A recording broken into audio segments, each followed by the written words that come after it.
Hi kids, it's week 8. I decided I would take over this week and show you a little technique on my violin, which ironically is turning out to be a lot harder than I thought. Actually, it's fine. You'll be fine. What I want to practice this week is Ricochet, which is using the tip of your bow as more of a percussive element and a rhythmic element rather than like as a beautiful legato, melodic kind of expressive technique. So what we're going to practice first is feeling the bounce of our bow here at the tip of our bow. And it's got a great natural bounce. Like literally you can just hold your bow here, drop it, and it just already starts to bounce back. So what you can do is just kind of feel that natural bounce because it's really fun. And then the way you can control that bounce is the index finger weighing down on that bow. So it's kind of like drop it and press into the string, drop and press into the string. So you kind of eventually want to aim on the string like that. And then you can kind of hear like a little bit of a rhythm happening underneath it.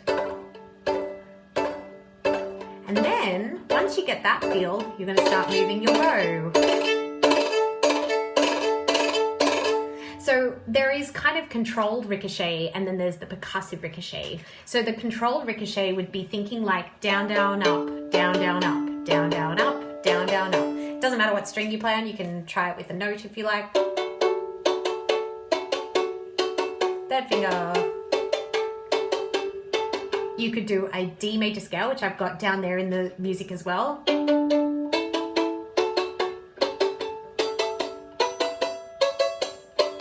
And you also don't want to use too much bow. Like I felt like I was using too much bow. Let's try a little bow. So the way you reduce that bow will actually help you get faster little ricochet bounces as well. Now I've actually got another little exercise in there which has sort of a slow feel to it, a slow ricochet feel.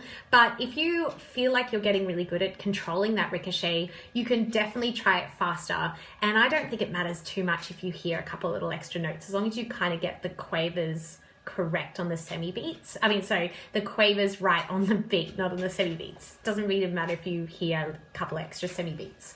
So this is what it would sound like if I have controlled ricochet, okay? Oh, I'll make sure I don't hit my desk here.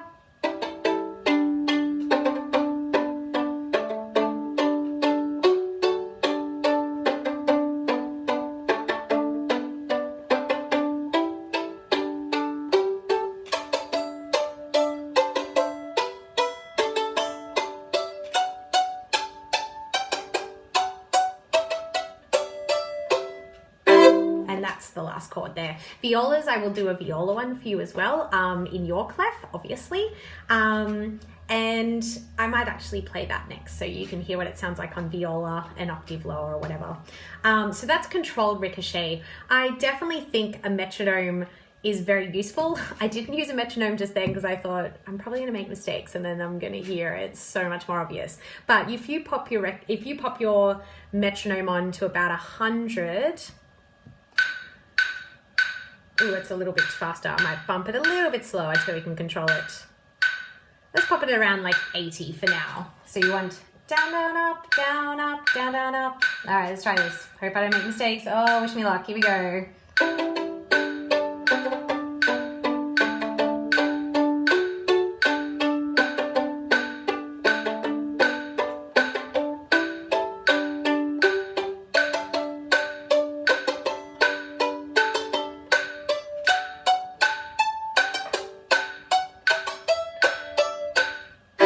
All right, and it's also really hard. You get these tiny little notes. It's really hard to hear a melody. So it's definitely more of a percussive technique or a rhythmic technique rather than for you to hear these amazing melodies.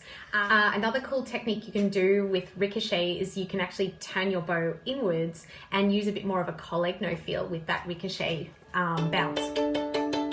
So you definitely get some weird sort of sounds there.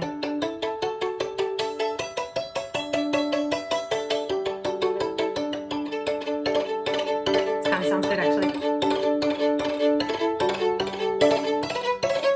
that's actually really cool. I really like that one. So something you could use in your compositions at school if you're thinking of something cool or you wanted a different sound with your instrument. You definitely find these kinds of techniques used in a lot more modern compositions. Not going to find that in any kind of Bach pieces, but you certainly will see these hopefully at some point in your music career. So have fun doing your ricochet. Remember, start slow, see if you can get that bow control. And then once you're kind of getting the feel, see what kind of cool rhythms you can come up with by letting that index finger lead the bounce a bit more. So really lean into the bow. Even just like aim to hit that bow on the string and leave it on the string. You'll get some cool rhythms like that. Sounds really awesome. And then you move your bow and then it sounds wild. Yeah. All right. Have fun with your ricochet, kids. Goodbye.